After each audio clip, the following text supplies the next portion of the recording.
ഇന്ന് വളരെ രസകരമായിരിക്കും. ഈ ചിന്മുൻ പക്ഷിയെ എല്ലാവരും സഹായിക്കാറുണ്ട്. അതുകൊണ്ടാണ് എല്ലാവരും അവളെ ഇഷ്ടപ്പെടുന്നത്. ഈ വ്യാജ മോഷണം കൊണ്ടാണ് അവളെ എന്റെ കയ്യിൽ കിട്ടിയതും. ഇനി ഞാൻ അവളെ ശല്യപ്പെടുത്തും. പിന്നെ കറുത്ത കാക്ക ചിന്മുനടുത്തെത്തി അവളോട് ചോദിച്ചു, ചിന്മുൻ പക്ഷി, നിങ്ങളുടെ കുട്ടികൾ വളരെ ചെറുപ്പമാണ്. പിന്നെ എല്ലാവരും ഒറ്റയ്ക്കുമാണ്.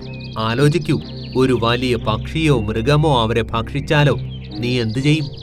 നിന്റെ കുട്ടികൾ മരിച്ചുപോകും. ദുഷ്ടനായ കാക്കേ, ഇന്ന് നീ എന്നോട് കാണിച്ച ദുഷ്ടതയ്ക്ക് അനുഭവിക്കേണ്ടി വരും.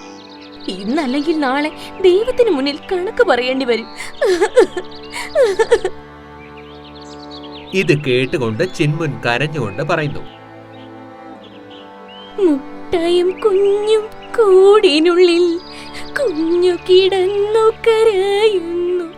മുട്ടയും കുഞ്ഞും കൂടിനുള്ളിൽ കുഞ്ഞു കിടന്നു കരയുന്നു.